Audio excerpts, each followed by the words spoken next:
Hey, my name is Brent here on Cloudy, the Chance of Meeples. Today we're going to be looking at a cooperative game that plays anywhere from 1 to 8 players.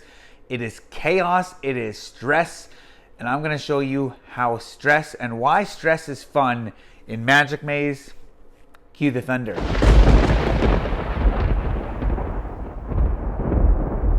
So the radar overview for Magic Maze, a cooperative game for 1 to 8 players. Looks like this. It is a game in which everybody's going to be working together trying to get all their characters to collect their certain items. So you need the barbarian to get to the sword, and the dwarf to get to the axe, the elf to the bow and arrow, and the mage to the little potion. And you'll be doing this collectively as a group with limited communication. So the first scenario, and I'll say there's up to 17 scenarios in the rules. The first, I believe, 6 or 7 teaches you kind of one step by step on adding new rules and how the different tiles work. But after you finish the 7th scenario, then the rest of them kind of just are variants on how to play it. But as you play this game, depending on how many players, each player will get one of these direction tiles in front of them. They always have to be lined up in the same direction as the main tile, which is north in this way. So if you have the game on your table like this, all these tiles will be facing that way. But for now, I will have it here, and this shows what actions this player can do. So the player with this can move all of the characters up 1, and they can move all of the characters to the left or to the right. Whereas this player can move everybody down to the left. They can use the escalator, so if this orange guy was there, they would be able to move them up the escalator. And then this little vortex, this player can pick up any pawn and move them to a corresponding vortex, corresponding color vortex, anywhere in the mall with these tiles. And then the final thing is exploring. So anytime you can get a specific color on an exploring icon, so here you have the yellow on the yellow magnifying glass, this player then would be able to flip over one of these stacks of tiles and add this to the mall. So you always add this arrow to wherever you're standing on, and it'll open up the mall. And you'll continually go around. Well, you won't go around. Everybody's working simultaneously all at the same time, watching the sand timer, because if it ever runs out and you haven't been on one of these red spaces allowing you to flip the timer over, you'll lose. Or if you've built the whole mall and you've used all these spots that let you add more time or flip the sand time over, then you'll lose then as well. It's limited communication. The first play or the first scenario allows you to talk, and then as you play the game more and more with the scenarios, then you have limited communication. So you just sit there and stare at the person. If you're wanting this guy, this player to move the purple guy here, so that you can, go through here. In this situation, you probably won't want to. But anyways, you just stare at that person, or you take this oversized player pawn and start tapping it in front of them, and it may or may not fluster them. So you as a group will be building this mall.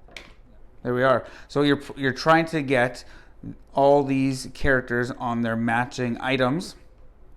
As soon as you do that, you flip this over, and then you are working collectively as a group to try to get them out of the respective doors. Purple out of the purple door, orange out of the orange, so on and so forth.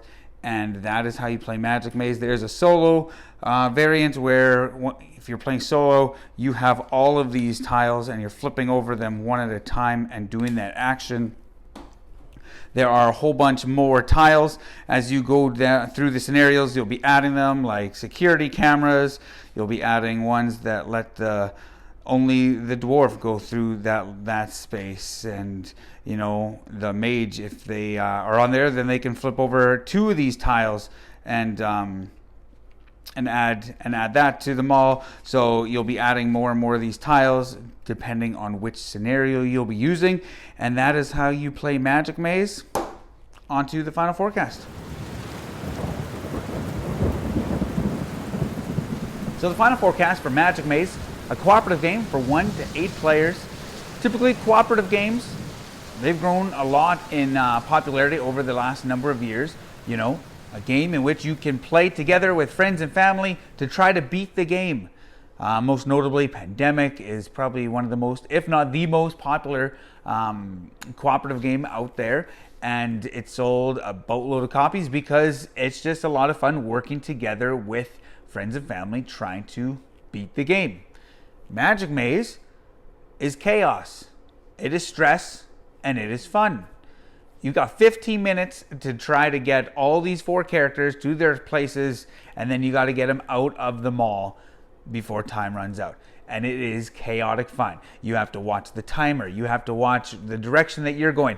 And as you move into the different scenarios, every time you flip the timer, you got to rotate your card of what direction you've been moving the characters to the person to the left or whatever the case is.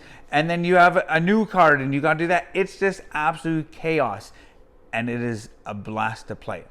I really enjoy it. My wife, Nicole, she doesn't like it. I'll be lucky if she wants to play it once a year because it's just too stressful for her, and she just doesn't like it. So it definitely won't be for everybody.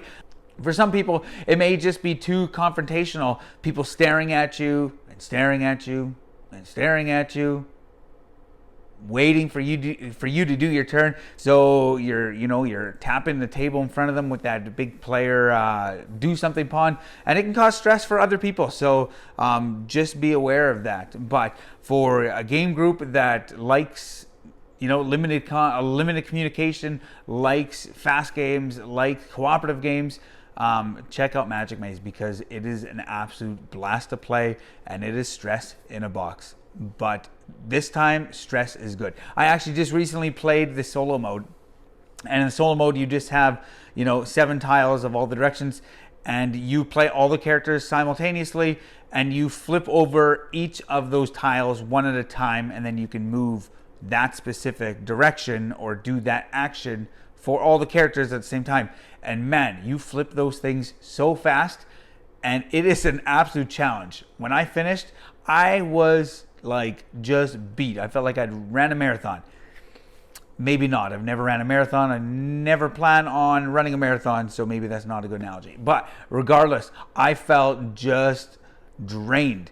My stomach was just tense and sore for me flipping these tiles over so fast, and I just enjoyed it so much. So I just think Magic Maze is a great experience. Again, may or may not be for you and your group if you don't like that, high stress and just craziness and chaos and whatever, frenzied action.